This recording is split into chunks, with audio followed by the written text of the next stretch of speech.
I'm going to say this. Veterans Affairs disability is not welfare. And I'm going to squash this right now.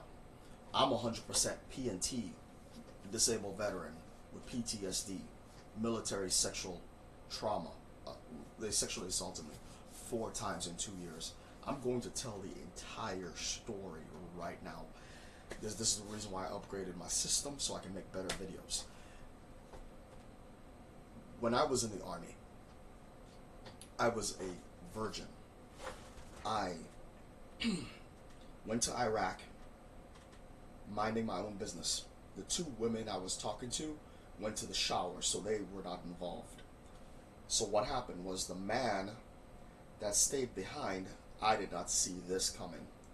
He decided to slide his chair next to me, reach his hand into my PT shorts, sexually assaulted me by groping me down there, and asked me what did I need. I got up, I reported him, and I lost my whole career for that. The reaction, I thought they were going to go after him. I reported the wrongdoing, the injustice done to me, and they removed me from the Army. That was their first response, because they did not want to pay me, and I didn't put it together until years later. They did not want to pay me, and they did not want to get fired. So to keep themselves from getting fired, they destroyed my life.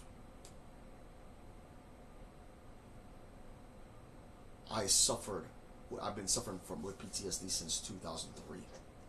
So what they did to me was make me wait 20 years to get paid. I didn't get paid until 2022 fully. When they finally admitted to what they did, they paid me at 50% in 2019. Then they lowballed the effective date to 2019. The effective date was supposed to be 2017. So they lied and put the effective date to 2019. So my attorney and I filed a appeal, and we did the appeal and the increase and a backdate correction. So when that happened, my backdate got corrected to 2017. By 2022, I got increased to 100% P&T. I'm 100% P&T and SSDI combined. Total monthly income, $5,500 a month, tax-free for life. I got my SSDI disability before the increase. And the reason for the SSDI, I did not finish the story. More happened. I got out of the Army when they removed me involuntarily. Then I started working at a security job because of how the Army removed me. My boss at the security company, he hires me, and I knew this was too good to be true. Way too good to be true. I am homeless, completely homeless. This man gave me this job, no questions asked. Didn't see this coming. My boss at the security company sexually assaults me 3 more times after the Army did what they did to me. And I am now, at this point, terrified to say anything because I already lost my job in the Army for reporting sexual assault. You could only imagine. Now I am terrified to go to this company and tell this company I got sexually assaulted. I am homeless. Completely homeless. Do you understand how terrified I am at this point to mention this? Because now, if I had lost my job a second time, I was going to be homeless with no money at all. I didn't have a shot at getting another job because this job had to come and live in the company trailer while you do security thing. So not only I have a temporary roof over my head while being homeless, that's a miracle in of itself. Some cash coming in that I desperately need. If I piss this company off, I lose my temporary shelter and my money at the same time. He took advantage of that to sexually assault me 3 more times. I called the police. They hung up on me. The lawyers, didn't want to help me. I didn't get any help from lawyers until 2017 from my disability attorney. Um, and then I got paid a total of $78,000 in back pay, and then 100% PNT in 2022. A year later, I married my wife. I was dating her when I got paid. And since I was dating her while I got paid, logically she was going to be the one that I was going to marry. I wasn't going to let her see the win and not marry her. So as soon as I won, I asked her to marry me. She said yes. The rest is history. They destroyed my life so badly that it took $78,000 to start to restore my life. That does not include all the equipment that's in front of me. That $78,000 was used to pay bills. It was used to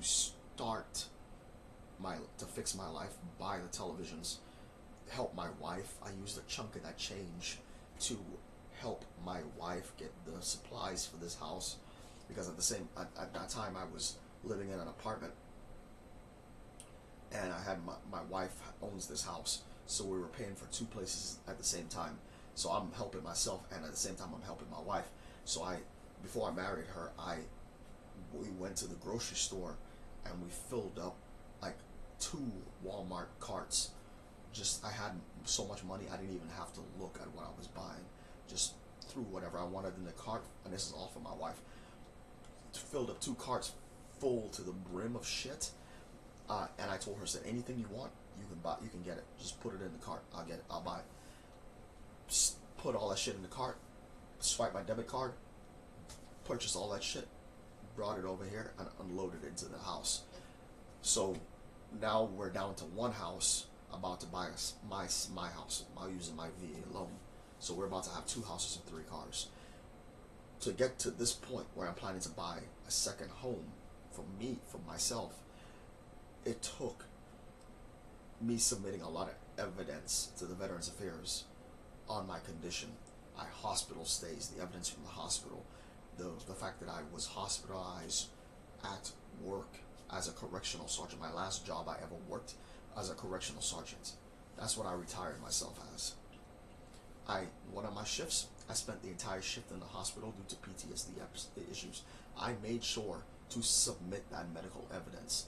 By the time it hit the judge's desk, the judge awarded me 100% PNT because I was already on SSDI before it hit the judge's desk. Plus all my evidence was already submitted, and that the judge sided with us completely. That's how I won. That's how I beat them. They're mad and salty right now, and I don't go back. I don't go to the Veterans Affairs because I don't trust them.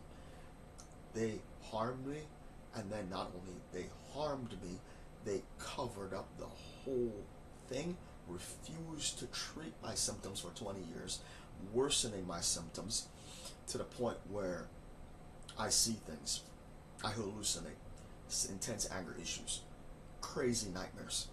The dog is waking up every night because of my nightmares. Okay, like, it's bad. I've been doing that screaming in my sleep bit and the sleepwalking since 2003 after the Army. I've been doing that for over 20 years. And the Veterans Affairs, every time I went to try to talk to them about it, we don't want to hear that. That's what they would tell me. We're not talking about that. That's what one of the guys told me. Because it would force them to document it, it would force them to pay me. So they were hiding it, and they were refusing to treat me. This is all illegal, by the way. Like, you wronged me, you committed a crime against me, and this is why I'm documenting everything that you people did to me in a video, because if you ever come for me, I'm going to pull this video and use it against you. This is why I'm documenting this in a video. Because you don't want to listen, I'm going to make you listen. And then I'm going to put you on blast for the whole world to hear what you did to me. And that is why I talk about this all the time. I am telling you, if you ever experience any kind of military sexual trauma, you need to hire an attorney. Get out of the military with your honorable discharge. Don't say nothing to them. And then as soon as you discharge, you need to get in touch with your attorney